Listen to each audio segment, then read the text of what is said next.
नमस्कार दोस्तों आज के इस ब्रेकिंग न्यूज़ में आप लोग का स्वागत है। अभी एक न्यूज़ निकल के आई है कि सीएम केजरीवाल को ईडी का चौथा समन दिल्ली शराब घोटाले में 18 जनवरी को पूछताछ के लिए बुलाया गया है। दोस्तों पूरी वारदात को मैं आपको बताती हूँ क्लियर तरीके से।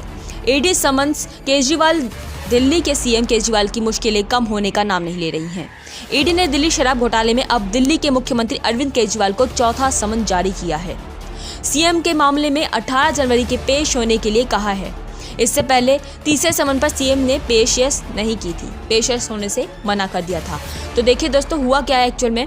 एजेंसी नई दिल्ली सीएम केजरीवाल की मुश्किलें कम होने का नाम नहीं ले रही हैं। ईडी ने शराब घोटाले के सिलसिले में सीएम केजरीवाल को चौथा समन जारी किया है। एजेंसी ने पूछताछ के लिए उन्हें पेश होने को कहा है। ईडी के नए समन के बाद आम आदमी पार्टी ने आरोप लगाया है कि ईडी सीएम केजरीवाल को गिरफ्तार करना चाहती है। पार्टी ने कहा कि ये पूछताछ केवल बहाना है। ईडी हमारे नेता को गिरफ्तार करना चाहती है। ईडी चाहे तो अपने सवाल लिखकर दे सकती है। बता दें कि केजरीवाल ने 3 जनवरी को तीसरी बार ईडी के सामने पेश होने से इनकार कर दिया था और कहा था कि एजेंसी का कानून समानता या न्याय की कसौटी पर खरा नहीं उतर सकता है। मुख्यमंत्री को पहले 2023 में 2 नवंबर और 21 दिसंबर को पद छोड़ने के लिए कहा गया था। आरोप क्या लगाए गए हैं ये आपको बताते हैं पूरी तरीके से। बता दें कि इस नीति को लेकर यह आरोप लगाया गया है कि शराब व्यापारियों को लाइसेंस देने के लिए दिल्ली सरकार की 2021-2022 की उत्पाद शुल्क नीति ने गुटबंदी की अनुमति दी और कुछ डीलरों का पक्ष लिया, जिन्होंने कथित तौर पर इसके लिए रिश्वत दी थी। हालांकि इस आरोप का आपने बार बार खंडन किया है।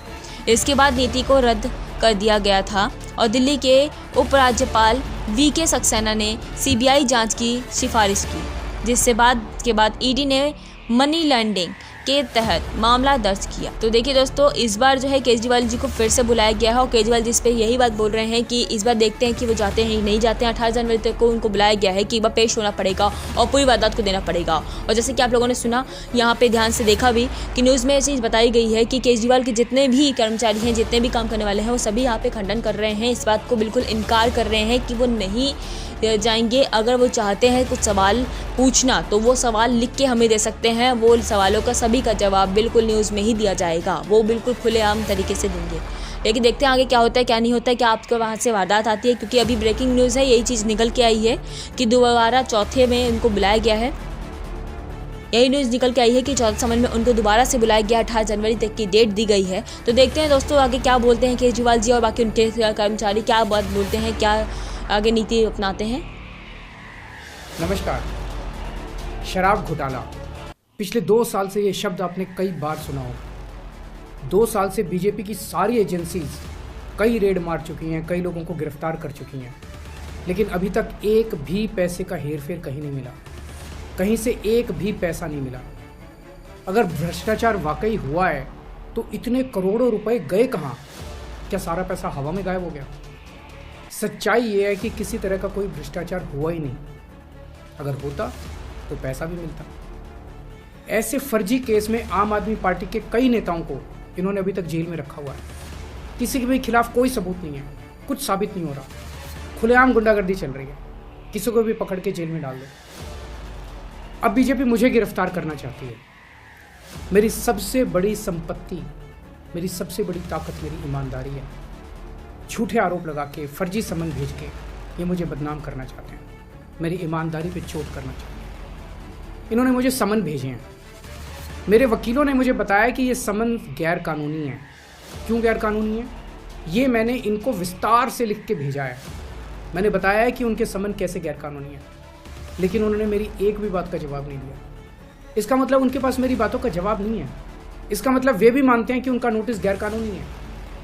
क्या मुझे एक गैर कानूनी समन का पालन करना चाहिए? अगर कानूनी रूप से सही समन आएगा तो मैं पूरा सहयोग करूंगा। बीजेपी का मकसद जांच करना तो है ही नहीं। इनका मकसद तो लोकसभा चुनाव में मुझे प्रचार करने से रोकना है। ठीक लोकसभा चुनाव के पहले इन्होंने मुझे समन भेजा। क्यों? इस जांच को चलते 2 साल हो गए। अभी ठीक लोकसभा चुनाव के पहले मुझे क्यों बुलाया जा रहा है? पहले क्यों नहीं बुलाया? सीबीआई ने मेरे को 8 महीने पहले बुलाया था। मैं सीबीआई में गया था, उनके सारे जवाब भी दिए थे। लेकिन अब ये लोग ठीक लोकसभा चुनाव के 2 महीने पहले मुझे बुला रहे हैं। तो बीजेपी का मकसद कोई पूछताछ करना थोड़ी है। इनका मकसद है पूछताछ के बहाने केजरीवाल को बुला लो और उसे गिरफ्तार कर लो, ताकि मैं लोकसभा चुनाव में प्रचार न कर पाऊँ। आज बीजेपी भ्रष्टाचारियों को नहीं पकड़ रही, बल्कि खुलेआम ईडी और सीबीआई का इस्तेमाल करके दूसरी पार्टियों के नेताओं को तोड़ के बीजेपी में शामिल करवाने का काम किया जा रहा है। एक नहीं, दो नहीं, कितने उदाहरण हैं जहां किसी पार्टी के नेता के खिलाफ ईडी सीबीआई के मामले चल रहे थे या उन पर गंभीर आरोप लगे हुए थे। जैसे ही वो नेता बीजेपी में शामिल हुए, उनके सारे पुराने मामले बंद कर दिए गए या ठंडे बस्ते में डाल दिए गए। तो जो इनकी पार्टी ज्वाइन कर लेता है